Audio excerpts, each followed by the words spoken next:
Some economists and White House officials are predicting record-breaking refund checks and tax credits that could be coming to Americans in early 2026, possibly thousands of dollars for many households.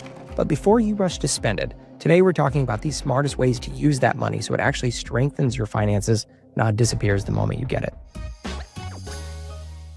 Now, before we get into what we do with the refund, let's be clear about what and when. There's a range of proposals and ideas being talked about in Washington, from historic tax refunds and tariff dividend checks to targeted credits, but none of these are currently guaranteed. So here's what we do know. Some analysts are calling for one of the largest refund seasons in U.S. history, with tax refunds potentially worth a few $1,000s for many families. Trump and his team have floated ideas like a $2,000 tariff dividend checks to low and middle income taxpayers funded by the tariff revenue, though there are some big questions about funding and legislative approval for this one. And in 2025, Investopedia reports the IRS stopped issuing paper refund checks altogether, meaning any refund will come electronically. So while nothing is set in stone yet, the possibility of extra cash hitting bank accounts next year is real, and it's a great opportunity to talk about how to use it wisely. The first thing I want you to hear is this. Don't blow it as soon as it hits your account. Don't immediately plan that vacation, the new car, or that big purchase that you've been waiting on. Treat this money mentally the same way you would treat a bonus. Pause and create a plan, because money that's spent impulsively rarely improves your long-term financial picture.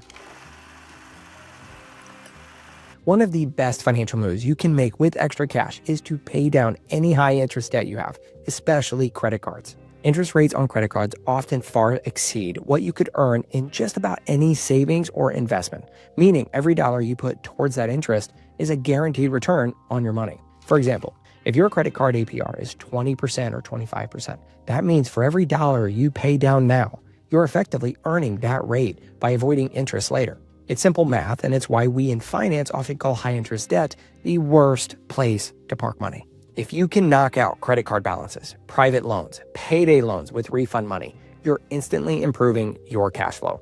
You'll owe less each month, and you'll save money on interest you'd otherwise pay over time. After high interest debt, the next wise use is your emergency fund, especially if you don't already have 3 to 6 months of basic expenses saved. An emergency fund is money that you can use for unexpected events like car repairs, medical bills, or job changes without going back into debt. So right now, we are experiencing layoffs at rates similar to the Great Recession. An emergency fund is one of those financial habits that most people don't practice, but everyone needs. Many households are still one unexpected bill away from crisis. And if a refund check helps you move out of that vulnerable position, it's worth prioritizing. Even if you already have a small emergency fund, using extra cash to bring it up to a safer buffer can free you from stress and give you that financial breathing room. You also want to place this money in a high-yield savings account so it continues to build on itself. I made a video a few weeks back about some of the best banks that you can use. So I'll place a link in the description below so you can watch that video next. Another smart move is to use part of that money for specific financial goals, like a house down payment, a reliable vehicle, a wedding, or funding an education to build on your skills. But the key here is strategic. It's different from impulse buying because it's tied to an intentional plan with real numbers and timelines. For example, if you're saving for a reliable car so you can reduce rideshare or repair bills, using a refund to accelerate that goal can save you money in the long run. Only if you've taken care of debt and you have a solid emergency fund, a powerful use of extra refund money is to boost your investment accounts. That could mean adding to your IRA, your 401k, or putting it into a taxable brokerage account. Over time, making consistent contributions to investments, especially early, takes advantage of compound growth, which we know is one of the key drivers of long-term wealth building.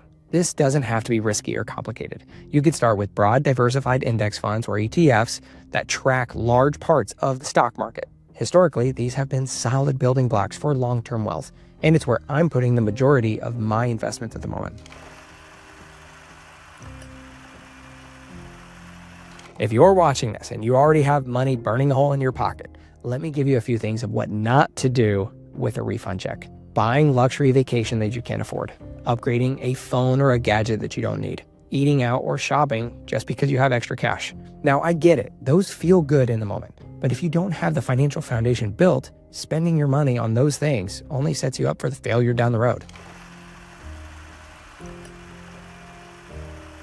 Here's the responsible part of this conversation. None of the tax refund or rebate programs being discussed right now are guaranteed yet. The $2,000 tariff dividend idea has been floated around and talked about publicly for a little while now, but it's still speculative, even though it would be beneficial to the American public. Now, on the other hand, some of the more powerful changes that could influence refunds, like the provisions in the One Big Beautiful Bill Act, being that increased tax credits and deductions, are already in motion and make many returns larger for 2025 going into 2026. So while it's a good idea to plan for extra money, please don't put all your eggs in this basket thinking you'll have a huge payday coming. Use the possibility as motivation to get your finances in order now so that if and when the money arrives, you're ready to use it well. Most importantly, don't let it disappear without a plan, because this could be an opportunity to significantly improve your financial foundation. If you have found this video helpful, hit that like button, subscribe to the channel, and drop a comment with what you do with a potential refund check. I'd love to hear your plan and help you refine it. Thank you so much for watching, and I'll see you in the next video.